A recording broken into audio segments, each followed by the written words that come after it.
Hello, everyone. Today I'm going to show you how to use the Puppet Warp and the Clone Stamp tool. So I found this image of flamingos online. You're welcome just to open up flamingos if you're in my class. If you are just an online user, you would want to find something along the lines of this.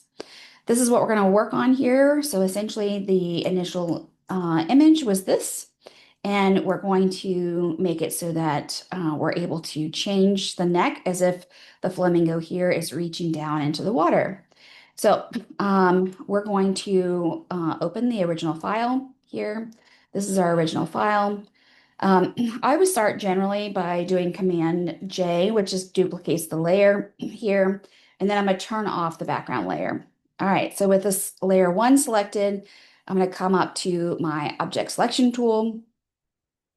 Because this is there's nothing that's kind of impeding this, instead of using the lasso, I'm just going to use the rectangular tool in this feature here.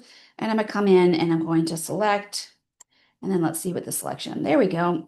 And then I'm just going to do Command J. So I wanted to move this into the front so that when we mess up the background to clean out the image, this will be separate from this. So I'm going to turn this one off and I'm going to go back down to layer one. And now I'm going to go to my clone stamp tool, which is right over here, or you can press the S key. Now, the way that the clone stamp tool works is you press the Option key in order to select a target area. The target area is where it's going to copy from. So essentially, you're copying anywhere around here into the area that your new location. So I'm going to press Option right here, and you can see that I'm masking out, right? So I need to be careful as I'm doing this. And as soon as I click off, it resets it. So that's why it's important that you kind of deselect. No worries about this cloud here. We're going to fix that in just a moment. I'm going to now retarget this here so that I can come in and move into the lower part of the neck. All right, and then if you see right here, okay, you can see that there's like this purple right here, which I'm guessing is actually just probably some land back here that because the atmosphere is looking like it's purple. So I'm just going to put a little bit of that, come back, retarget, and then you can see that it's starting to copy part of this. So I'm going to do Command Z in order to remove that or take away. I'm going to actually reduce the size of my brush here by using the bracket keys. I'm going to retarget. Let's see, I'll do this one right here. That way I have some blue up here. And of course, I'm going to come in and fix this. So no worries. And then once I get to this, I'm able to kind of come over here and target this area here. And this should make it a little easier for us. And again, I'm just kind of quickly toggling between targeting, which is the Option key here. Right, something like that. I'm actually going to undo that so I can control this a bit. Okay. Okay.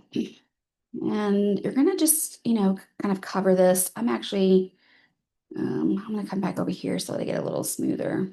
All right. So something like this.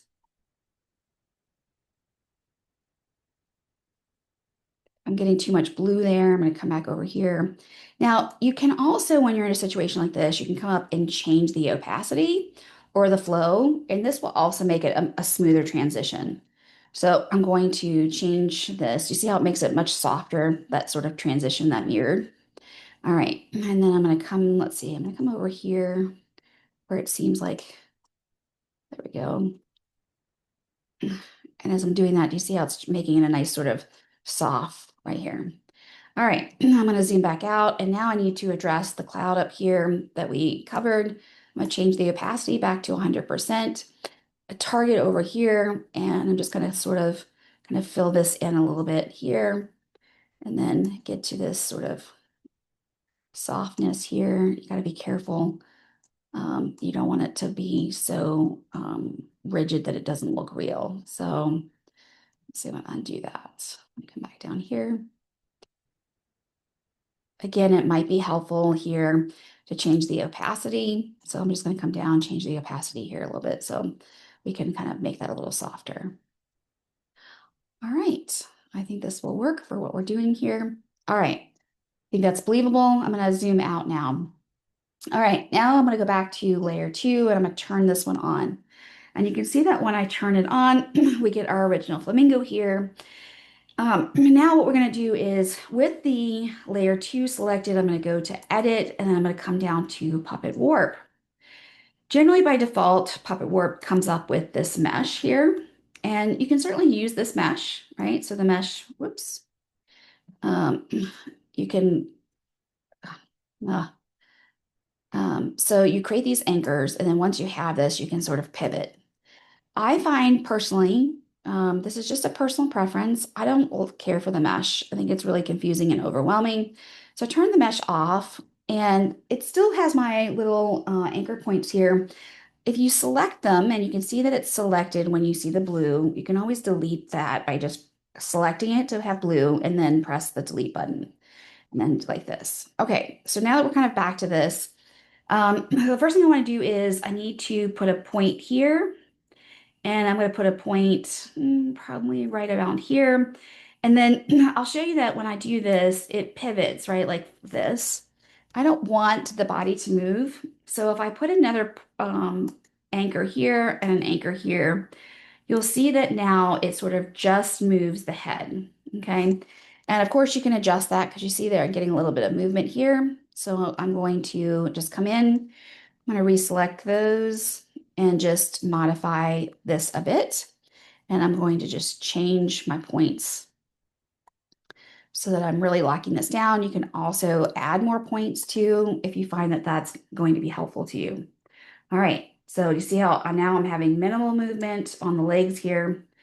Okay, so I can do that. I will have to come back and fix this in just a moment. Now I'm going to put another point here and I'm going to then rotate the beak. Okay, so you can see that I'm able to do that. And then because I have this here, it will no longer allow me to adjust the head because it's like locked it down. So if I delete this point, it kind of changes it back. And I want that because I actually want to bring this down a bit. Okay. So you want to be careful that you bring it down enough of what you want here, then put the anchor here, and then I'm going to use this to kind of rotate it like this. You have to be careful because you see that the more that I do that, you see how we're getting this crink in the neck here. So we're going to just sort of adjust this, and you can also see I am stretching this. So we do want to be careful about that. Again, this is a little bit of tweaking as we're working on this. See how I can come back and sort of move that. And then I'm going to come in, see when I just click that, it popped it back into place. All right, so once we have that, we can just press accept like this. Oops, I see that it didn't actually come back. So I'm going to undo. And again, this is just trial and error. I'm going to go ahead and do this again like this. And then I want something like this. So now that that's selected, I'll bring this down like this. And come back here. And I want to make sure that this is lined up. So I'm just going to visually kind of line that back up. Then I'm going to come down, sort of bring this down a little bit, put another one right here. And then I'm going to rotate this. And then I'll come back here and sort of rotate this. Make sure you don't want to stretch it because then that won't look believable at all. Okay. And then I'll just sort of continue sort of adjusting this as needed in order to get it the way that I like. All right. I'm going to come in. I'm going to check on this because it looks like it got it kind of out of place a little bit here. So I'm just going to adjust that a little bit like that. There we go. And then press return. And now we have changed the position of the neck of this flamingo. All right, so I hope that was helpful for you to be able to see how you use the stamp tool and also how to use the Puppet Warp.